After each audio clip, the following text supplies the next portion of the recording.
안녕하세요. 몽실맘이 저녁 6시 35분에 찾아왔습니다.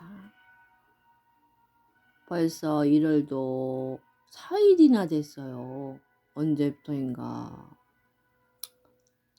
12월인가 마지막인가 했더니 4일이 됐고 너무 빠르네요. 그러면 오늘은 박경리 말을 계속 이어나갈게요. 김미연숙 지음. 박경리 말, 현실이 미래를 잡아먹어서는 안 될 일이야. 어떤 미래의 현재. 사전에 따르면 현실이란 현재 실제로 존재하는 사실이나 상태를 뜻합니다. 그런데 그 현실이 미래를 잡아먹을까봐, 미래를 사라지게 만들까봐 경계한다 합니다. 이 말을 한 사람은 범석이고 들은 사람은 홍희입니다. 둘 다 평사리에서 태어났습니다만 범석이가 평사리 붙박이라면 홍희는 평사리와 간도를 오가며 두 아이의 아버지가 되기에 이르렀습니다. 또 자연과 생명에 대해 굳건한 믿음을 가지고 있는 범석이와는 달리 홍희는 이리저리하게 흔들릴 때가 잦습니다. 그런 홍희가 간도로 가기 전 작별 인사차 범석을 찾아왔습니다. 홍희는 나라를 위해 일해야겠다고 작정했습니다만 모든 것이 막막했습니다. 저 역시 눈먼 망아지 은령 소리 듣고 따라가는 격이지만 그동안 많은 갈등을 겪었습니다. 기둥이 모조리 부러져서 내려앉은 것 같은 기분이었습니다. 모두가 당연히 그렇겠지만 또 당연한 일이었겠지만 자신들 일에만 너무 집착해 있는 것 같아서 일종의 배신감이라고나 할까요? 그런 걸 느끼기도 했고 나도 간말 말고 잔말 말고 그렇게 살자는 유혹도 강했습니다. 그러나 저를 못 견디게 한 것은 많이서 뛰는 사람들이 내일이 없는 고난이었습니다. 실제로 일제강점 기간은 장장 35년이었습니다. 아비를 따라 간도로 갔던 소년 홍희는 두 아이의 아버지가 되었고 가문의 양자로 들어왔던 아비에게서 태어난 범석이가 장년이 되었습니다. 그 세월 동안 조선은 줄곧 식민지였던 겁니다. 그러하니 내일을 입 밖에 꺼내놓기조차 두렵습니다. 그런데 범석은 몇몇을 제외하고는 조선인이라면 누구나가 집착할 아무것도 없이 마치 감옥에서 살아가는 듯한 그런 심정이라 합니다. 그러고는 가라앉은 목소리를 꾹꾹 눌러가며 현실이 미래를 잡아먹어서는 안 될 일이야. 만일 우리가 이상을 버리게 된다면 도덕과 종교를 포함한 이상 그것을 저버리게 된다면 인류의 장래는 어찌 될까? 종말이지라고 말합니다. 범석도 대단한 확신을 가지고 한 말은 아닙니다. 자신의 시골에 있는 몽상가라고 여기는 건 아닌지, 자신이 저런 말을 떡방아 소리 듣고 김치국 차는 소리처럼 생각하지는 않을지 스스로도 걱정스러워합니다. 또 그 말을 들은 사람도 선뜻 마음이 달라지지는 않았습니다. 여전히 너무 아득하기만 하다며 한숨 쉴 따름입니다. 내일이 없는 고난을 바라보는 이들이 막막함은 비단 역사와 문학 속 이야기야만은 아닙니다. 예사로운 하루하루를 사는 우리들이 시시때때로 마주치는 답답함도 내일과 관련될 때가 많습니다. 과거와 현재와 미래, 시간에 대한 그 인식은 어쩌면 인간이기 때문에 생겨나는 존재론적 고민일지도 모르겠습니다. 외계인이 등장하는 영화 컨택트의 원작은 내 인생 이야기에서 가장 독특하고 흥미로운 내용도 바로 이 시간에 관한 부분입니다. 여기서는 홍이나 범석과는 반대로 미래 때문에 고민인 사람이 주인공입니다. 언어학자인 주인공이 미래를 고민하는 것은 외계인을 만났기 때문입니다. 인간과 달리 과거와 미래를 한꺼번에 바라보는 외계인은 미래를 모두 알고 있는 상황에서 생각하고 말합니다. 그래서 그들의 언어는 정보를 전달하기 위해서가 아니라 이미 정해진 사건을 현실화하기 위한 것으로서, 즉 그들은 일종의 행위로서 언어를 사용합니다. 원작 소설에서 이런 서술은 수학, 물리학, 언어학 이론을 바탕으로 하고 있어 다소 난해합니다만 영화에서 외계인이 글을 쓰는 장면을 보면 뭔가 와닿습니다. 마치 화선지에 먹물이 뿌려지듯 길고 둥그런 원이 순식간에 퍼져나가는 그림이 그들이 문장 쓰기입니다. 원안이 처음과 끝은 구별되지 않습니다. 또 부분 결절점이 나뭇가지가 돋아나듯 번져가기도 하고 다른 각도로 순식간에 회전하는 모습을 보여주기도 합니다. 이런 외계인의 언어를 인간이 이해하고 습득하자 과거, 현재, 미래를 생각하는 인간의 사고방식이 변하기 시작합니다.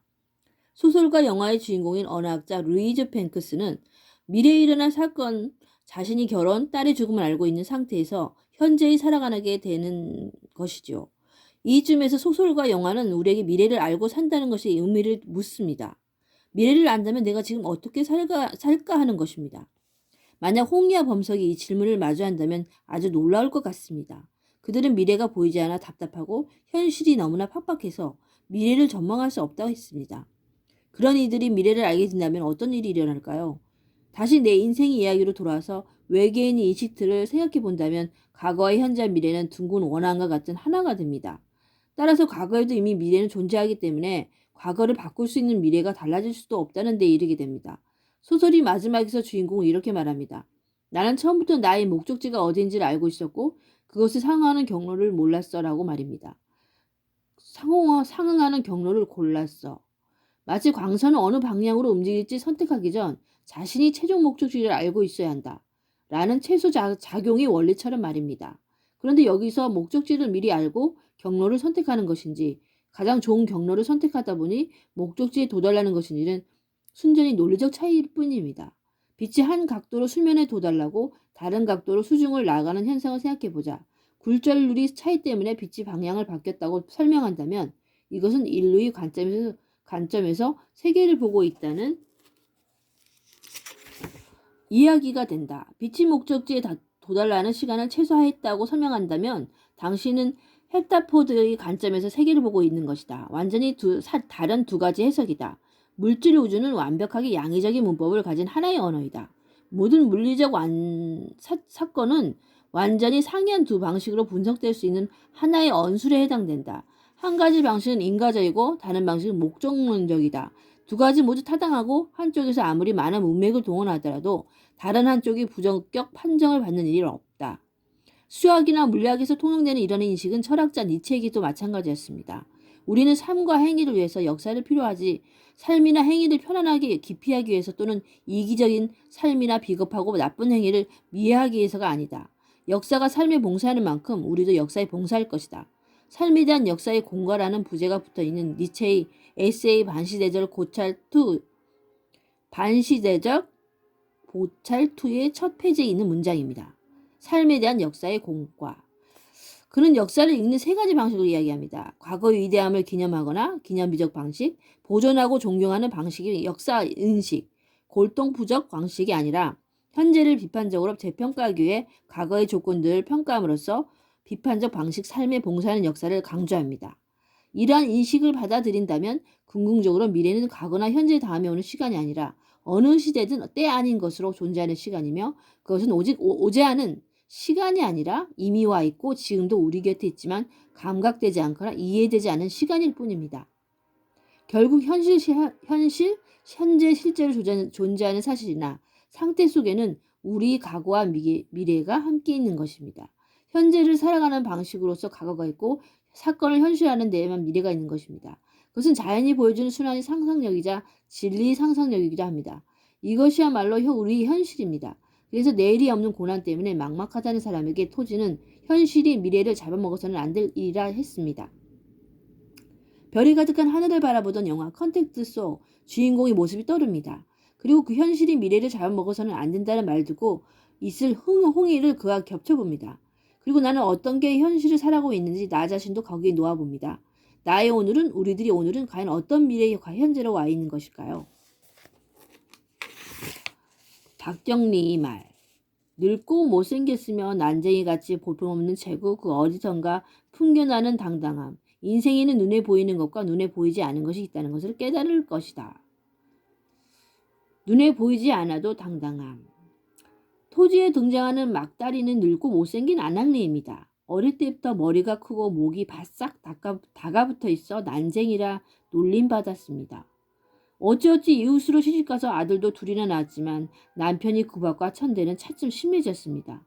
남편은 못나고 추리한 아내 모습이 보기 싫답니다. 그러나 순하디 순한 그녀는 시부모 받들고 아이들 키우며 집 안팎길에 파묻혀 사는 것밖에 모릅니다. 남편은 결국 대처로 나가 서울 여자 살림을 차리고 본처를 호적에서 파내는 이혼을 감행합니다. 나중에는 기생처까지 거느리고 살아간다고 합니다. 그래도 막다리는 그저 이를 낙으로 살아가는 하루하루를 보낼 뿐입니다. 가족은 물론 마을 사람들 모두 그런 그녀를 애처롭다 하면서도 답답해합니다. 그러던 어느 날 남편이 첩으로 들여졌다는 기생이 찾아왔습니다. 인사를 드리게 했답니다. 피어나는 꽃봉오리 같은 기생첩은 분결같이 희고 곱기만 합니다. 노류장화 신세라 하나 자기 힘으로 아실 것 없이 살고 있습니다. 부모 형제를 돌보는 가장 노릇까지 하고 있습니다. 또 기생첩이라 하나 호구지책으로 여길 뿐 욕심내는 것도 없습니다. 남녀간이 사랑도 본처 잘해도 관심 없답니다. 기생팔자를 어쩌겠냐며 스스로 위로한다 합니다. 막다리는 이혼당한 본초입니다. 돌아갈 친정도 없습니다. 다 커버린 자식은 냉랭하기만 합니다. 어진 시부모를 의지하고 일에 파묻혀 하루하루를 사는 게 전부입니다. 그녀는 남편이 거느린다는 기생첩을 보고도 본댁 티를 내기는커녕 오히려 낯가림을 하는 아이처럼 어쩔 줄 몰라 합니다. 누가 봐도 아름답고 화려한 여자, 누가 봐도 춤을 같은 여자의 대조적인 모습입니다. 그런데 박경리 선생은 이런 막다리에게 눈에 보이지 않는 당당함이 있다 합니다. 한평생 자라처럼 오그라들어 살아온 여자에게 보내는 연민이나 위로만은 아닌 듯합니다. 꽃같은 기생월라가 난쟁이 같은 본처를 보고 인생에는 눈에 보이는 것과 보이지 않은 것이 있음을 깨달았다고 했으니 말입니다. 심지어 월라는 그 깨달음을 곱씹으며 서러운 눈물을 흩뿌리기까지 했다 합니다. 볕에 그을려 거무튀튀하고 반색머리가 푸시시한 중늙은이 당당함은 도대체 어디에서 온 것이며 그것은 무엇일까요? 일주일 동안 공항에서만 머물렀던 특이한 여행 경험을 전해주는 작가가 있습니다. 알랭드 보통은 2009년 여름 공항을 소유한 회사로부터 독특한 제안을 받습니다. 런던 히드로 공항 이야기를 써달라는 것이었습니다. 공항 터미널과 연결된 호텔과 공항 내 식당 모든 시설을 이용하되 공항의 큰 테두리를 벗어나지 말고 상주하라는 조건이었습니다. 그가 지낼 곳이 높이 40m, 길이 400m 축구장 4개가 들어갈 만큼 크기였다고 하니 히드로 공항 상주 작가란 결코 비현실적인 계획이 아니었습니다. 이 흥미로운 제안을 받아들인 작가는 공항 터미널에 있는 호텔 숙소를 배정받습니다. 건물매 꼭대기에 있는 방에서 비행 활주로 끝을 표시하는 빨간색과 흰색 불빛이 깜빡거리는 풍경을 내다보며 공항의 첫날을 맞이했습니다. 다음날 작가는 공항을 본격적으로 탐방하고 다니기 시작합니다. 히드로 공항은 유럽 제1위 세계에서는 세 번째로 범접한 공항이며 히드로 공항 상주 작가가 있는 제5 터미널은 최초 구상 단계까지 포함해 20년에 걸쳐 완성되었다고 합니다. 그것은 거대한 건축물이자 첨단 시설의 집합체였습니다. 그런데 작가는 그 어마어마한 뒤에 다른 모습이 있음을 알아차리기 시작합니다. 그것은 거대한 공항 지붕이 무게를 바치는 기둥이었습니다. 작가는 그 강철 기둥을 바라보며 그러나 눈에 보이지 않는 다른 모습을 이렇게 전해줍니다. 그 기둥은 모름지기 짐이란 이렇게 지고 살아가야 한다는 것을 우리에게 비유적으로 보여주고 있다는 거였습니다. 공항 터미널의 기둥들은 자신들이 받는 압력은 거의 느끼지 않은 듯 끝으로 갈수록 가늘어지는 자신들의 목 위에 400m 길이 1만 8천 톤이 거대한 지붕을 마치 아마추어 차이를 사뿐하게 얹어놓는 듯한 모양새로 서 있었습니다.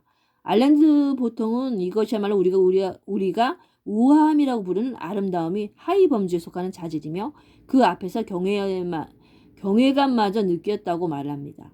또 그로부터 자신이 떠받치고 있는 무게감을 드러내지 않는 그리하여 자신이 극복하고 있는 어려움을 내세우고 싶어 하진 않는 강철 기둥의 겸손함도 보았다고 합니다. 문득 늙고 못생겼으면 난쟁이같이 볼품없는 최고의 그 아낙네가 바로 그와 같은 기둥이다 싶었습니다. 막다리는 자신이 짊어졌던 그 고단한 삶의 무게를 원망하지 않았고 아니 그녀 스스로 의식하려 들지도 않았습니다. 무언가를 의도하고 사는 게 아니었기 때문입니다. 참고 지내느라면 남편이 돌아오리라 믿었던 것이 아닙니다. 자신이 마음을 시부모님이 동네 사람들이 자식이 알아주리라 생각했던 것도 아니었습니다. 그 어떤 결과가 오리라 보답이 있을 거라 기대하지 않았습니다. 배움이 없어서 가난해서 변변한 친정 식구가 없어서 난쟁이 같은 추물이어서 그렇게 사는 건 아닙니다. 볼품없이 늙은 아낙네 막다리는 자신의 삶을 기꺼이 짊어지고 하루하루 살아갔습니다. 거대한 지붕을 사뿐히 얹고 있는 강철 기둥처럼 천근 같은 삶의 무게를 얹은 채 살았습니다. 대단한 쾌거도 놀라운 사건도 없이 과시하는 바도 없이 모름지기 짐이란 이렇게 지고 살아가야 한다는 것을 보여주는 삶이었습니다. 그러하니 그녀에게는 눈부시게 화려한 겉모습과는 상관없는 삶의 당당함이 아로새겨져 있었던 것입니다. 문득 제 자신을 돌아보게 됩니다. 눈에 보이는 모습과 보이지 않는 모습은 어떠할지 궁금해집니다. 저는 무엇을 얻고 살아가는지 어떻게 얹어놓았는지 조심스럽게 들춰보고 싶습니다. 이제야 겨우 인생에는 눈에 보이는 것과 눈에 보이지 않는 것이 있다라는 말이 제게 와 닿나 봅니다. 참, 이런 삶을 살고 있다는 게, 어깨에 짐. 인생에는 눈에 보이는 것과 보이지 않는 것이 있다는 말을, 우리는 이 말을 많이 들어봤잖아요. 어린 왕자에서도 그렇잖아요. 중요한 것은 눈에 보이지 않는다고요. 시간 남은 관계로 계속 읽어갈게요. 너무 재밌지 않아요? 박경리만. 눈물을 흘리지도 않았는데 마음속으로 늘 울고 계신 것 같았습니다. 세상의 모든 슬픔. 삭바느질을 하는 호러비 밑에서 보통학교를 겨워나온 홍석기는 1940년대 강제징용에 끌려가 일본 홋카이도 탄광에서 험한 노역에 시달렸습니다. 그는 소설 토지 속 인물입니다만 실제 현실도 그러했습니다. 일본은 조선을 식민지로 만든 이래 조선인들을 헐값에 모집해서 일본이 토목공사장이나 광산 등에서 집단 노동을 하게 했고 중일전쟁 이후부터는 국가총동원법을 공포하고 국민 징용력을 실시, 강제 동원에 나섰습니다. 남아있는 기록만 보더라도 1939년부터 45년까지 징용에 끌려간 조선인은 146만 명이 넘습니다. 심지어는 중학생이나 국민학생, 초등학생까지 강제 동원이 되었습니다. 그렇게 끌려가 각종 공사가 끝나면 기밀 유지를 이유로 죽임을 당하기까지 했습니다. 평양 미림 비행장 노동자 800여 명, 쿠릴 열도 노동자 5천여 명, 집단 학살 사건이 그러했으며 태평양의 섬에서는 일본군이 후퇴하면서 조선인들을 동굴 속에 가둬놓고 무참히 학살하기도 했다고 합니다. 장가간 지 한 달도 안 된 세실랑 홍석기가 끌려간 곳도 그런 생지옥이었습니다. 매일매일 사람들이 죽어나갔고 숨이 붙어 있어도 일터로 나가지 못하는 병자는 숲속에 내다버려져 짐승밥이 되기 일쑤였습니다. 살아있는 사람들은 쉴 새 없이 가해지는 매질과 굶주림에 시달리며 탄광으로 내몰렸습니다. 홍석기는 견디다 못해 자살이나 다름없다는 탈출을 감행합니다. 죽을 힘을 다해 도망가다가 어느 집 앞에 쓰러졌습니다. 정신을 차려보니 한 일본인 할머니가 자신을 보살펴주고 있었고 그 덕분에 몰래 숨어 있다가 조선인으로 올 수 있었습니다. 할머니는 자신이 막내 아들 신분증명서를 주고 시모노 새끼 한국까지 데리고 가서 조선으로 가는 배표를 끊어주고 밥 사 먹은 돈까지 쥐어주었답니다. 또 조선에 도착하면 신분증명서는 버려라. 혹 배 안에서 문제가 생기면 신분증명서는 주었노라. 그렇게 말하고 당부했답니다. 그러고 나서 할머니는 부처님한테 내가 무사하길 빌겠다며 자기 집으로 돌아갔다는군요. 이야기를 듣는 사람들은 세상에 일본 사람 중에도 그런 사람이 다 있냐 하며 감탄합니다. 징용에 끌려갔다가 탈출한 사연, 심지어 일본에서도 체북단 지역인 홋카이도까지 끌려갔던 조선인이 무사히 돌아왔다는 것만으로도 기적이라 할 만한데 그 기적을 만들어낸 사람이 일본인인 할머니라니 더더욱 놀라웠던 것입니다. 모두 입을 모아 그 할머니가 바로 생불이다. 살아있는 부처님이다. 칭송하기도 하고 어느 곳이든 사람 사는 세상에는 극악무도한 인간이도 있지만 부처같이 착한 사람도 있다는 세상 진리를 되뇌어 보기도 합니다. 하지만 누군가는 사람이 다 가지각색이라지만 그래도 전생에 그 할머니와 무슨 인연이 있지 않고야 어떻게 이런 일이 벌어질 수 있냐. 진짜 내가 겪은 일이냐며 의심스럽다고까지 합니다. 자기 경험담을 주섬주섬 늘어놓던 홍석기가 뒤늦게 생각한 듯 그 할머니 사연을 덧붙입니다. 일본에서 헤어지기 직전이었답니다. 할머니는 자신에게 부처님한테 내가 무사하기를 빌겠다. 너도 내 아들이 무사귀환을 부처님한테 빌어달라고 했다는 겁니다. 할머니 자식들은 막내 아들을 빼고는 모두 소집되어 전선에 나가 있었답니다. 그러고 다시 생각해보니 그 할머니는 눈물을 흘리지도 않았는데 마음속으로 늘 울고 계신 것 같았다고 전합니다. 사람들은 그제야 그 기적이 우연한 베품이나 희귀한 미담이 아니라 부모의 마음이 만들어낸 사건이었음을 이해하게 됩니다. 조선인 청년 그것도 강제로 끌려온 식민지 노동자와 일본이 어느 시골 할머니 접점은 거의 없습니다. 그러나 할머니는 그 낯선 청년에게 전쟁터로 간 아들의 얼굴을 겹쳐보았습니다. 혹시 내 아들도 도망가고 싶을 만큼 괴로운 건 아닐까? 혹시 저리 도망쳐버린 건 아닐까? 내 아들은 전쟁터에서 어찌 지내는가? 심지어 저 조선인인 부모도 나처럼 이렇게 애타고 있겠구나 하면서 말입니다. 제국과 식민지, 내지인과 이방인 그리고 나와 타인이라는 구별 대신 부모와 자식이라는 인간관계의 감각을 발휘한 것입니다. 이야말로 인간이 인간다울 수 있는 조건 중 으뜸이라는 공감이 이뤄지는 순간입니다. 대단하고도 고귀한 일. 그러나 박경리 선생이 그려내는 일본 할머니는 그저 담담하게 단순하게 이 모든 일을 해내는 모습입니다. 조선인 탈주자를 돕는 어찌 보면 위험천만한 일일 수도 있는데 말입니다. 오랜 세월을 경험한 어른이어서 여러 자식을 키워낸 어머니여서 그런 걸까요? 한편 13살 아들이 엄격하기만 한 아버지를 공감하는 그런 이야기도 있습니다. 프랑스 소설 속담입니다. 벌이보다 씀씀이가 더 해픈 두 딸과 아내 조카 집에 얹혀 사는 늙고 병든 고모. 아버지는 그늘을 보며 자기 재산을 도둑맞고 있다는 씁쓸한 기분까지 느끼는 터였습니다. 그런데 공부라고는 지지를 못하는 아들 리시앵은 친구들과 놀기 바쁩니다. 심지어 직장에서는 모범생 아들들을 둔 동료 때문에 매일매일 짜증이 납니다. 참다 못한 아버지는 어느 날 아들을 불러놓고 일장 훈계를 늘어놓습니다. 글로 옮겨진 아버지 말은 거의 세 쪽에 걸쳐 단락도 바뀌지 않은 길고 긴 꾸중. 그 와중에도 아들은 몸을 비비꼬며 식탁이 냅킨 꼬지를 만지작거리며 딴청을 피웁니다. 결국 아버지는 자신이 본 앞에서 숙제를 하라고 명령합니다. 제대로 공부를 하는지 자신의 눈으로 확인하겠다는 거죠. 리신행, 넌 나를 생각하는 애가 아니야. 내가 그런 애였다면 벌써 숙제를 해 놓았을 거야. 내가 얼마나 힘들게 일을 하는지, 우리 가족이 현재와 미래를 위해 얼마나 많이 걱정하고 불안해하는지 넌 몰라. 그런데 넌 편하게 놀고 먹을 수 있어. 너무 착한 애비를 만난 덕이지. 생각해봐. 베르사르도 너처럼 했겠니? 그 애라면 일주일이나 여세나 닷새가 지나도록 기다리지 않았을 거야. 베르사르 같은 애는 바로 그 다음날 숙제를 해치웠을 게 뻔해. 조금 딴 말입니다만 부모의 꾸중은 어찌 저리 만국 공통일까요?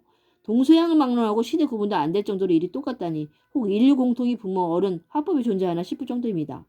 류시행의 아버지는 이렇게까지 말합니다. 이게 다 너를 위한 거다. 나중에 내가 어른이 되면 이 아버지가 옳았다는 걸 알 거라고 말입니다. 우리와 똑 다른 모습에 절로 웃음이 납니다. 하여간 이렇게 일장연설을 한 아버지는 그날 아들의 숙제를 대신하게 이루고야만 합니다. 아들의 숙제는 속담을 설명하라는 글쓰기였는데 아버지는 이리저리 설명해주다가 차라리 내가 직접 써줄 테니 그걸 베끼라고 하고 말았습니다. 그런데 펜을 잡은 아버지 생각이 술술 풀려나다 못해 꽃이 만발한 매혹적인 땅을 가진 부자가 된 느낌이 들 만큼 순조로웠다는군요. 그 아버지 열정으로 숙제를 마치고 난 일주일 후였습니다. 리시행은 최하 점수를 받습니다. 주제를 벗어나 잔뜩 멋부린 말투로 읽는 일을 불쾌하게 만드는 혹평도 들었습니다. 심지어 선생님은 잘못된 본보기를 알려주겠다며 류시행이 숙제에서 몇 대목을 골라 큰 소리를 읽어주기까지 했습니다. 아무리 공부를 못하기로서니 그동안 한 번도 겪어보지 않은 일이었습니다. 친구들 앞에서 굴욕스러울 정도였습니다. 풀이 죽어 집으로 돌아오자 그를 기다리던 아버지가 숙제 결과를 묻습니다. 그런데 어딘가 아버지가 초조하고 불안해 보입니다. 그 전날 저녁부터 한밤중까지 야단먹고 심지어는 조롱에 가까운 질책을 들었던 13살짜리 아이 눈에 말입니다. 벼랑간 류시행은 자신이 숙제가 최고점을 받았다고 말합니다. 그런 아들 앞에서 아버지가 환하게 웃으며 말합니다. 앞으로 너희 국어 숙제는 언제나 우리들이 같이 하도록 하자. 어른들을 위한 동화라는 별칭답게 소설은 이렇게 반전결말로 끝납니다만 한편으로 놀랍습니다. 최고 점수는 아들이 거짓말에 아버지는 얼굴이 환하게 밝아져 가족들 앞에서 의기양양해졌다는군요. 그런 아버지를 보며 아들은 기쁨으로 가슴이 뭉클해지는 것을 느꼈다 합니다. 13살 아들의 기쁨은 도대체 무엇일까요? 그리고 마음속으로 늘 울고 있다는 토지 속 이 할머니의 슬픔은 또 무엇입니까? 아마도 이들이 기쁨과 슬픔은 그 이유를 설명하기 어려운 논리로 이해하기 어려운 것일지도 모르겠습니다. 하지만 그 둘과 인간과 인간이 이어져 있음을 증명하는 게 아닐까 싶습니다. 낯선 할머니, 철없는 아이들이라지만 그들은 나 아닌 다른 사람의 기쁨과 슬픔을 함께 했습니다. 그래서 그들의 기쁨과 슬픔은 나와 내가 공감할 수 있다는 증명이며 그래서 인간은 인간으로 존재할 수 있다는 증명입니다. 이와 같은 공감이 촘촘하게 우리들을 에워싸할 때 우리가 살고 있는 곳은 참 좋은 세상이 될 것입니다. 그런 세상을 박경리 선생은 이렇게 말합니다. 이 세상의 인연이 모두가 그와 같다면 그야말로 이 세상이 극락이지 극락이 어디 따로 있겠나? 눈물을 흘리지도 않았는데 마음속으로 늘 울고 계시다는 할머니, 세상 모든 슬픔에 공감했던 그분께 전해드리고 싶습니다. 할머니 마음은 사람을 살렸고 사람들에게 극락이 어떤 곳인지 알려주었다고 말입니다. 참 난해하죠. 그럼 오늘 저녁은 이것으로 마치고 벌써 7시가 됐습니다. 여러분 즐거운 저녁 시간이 되시고요. 오늘 저녁도 그냥 모든 거 다 잊어버리시고 편안하게 오늘은 잠자리 평온한 시간이 되시길 기도할게요. 여러분 사랑합니다.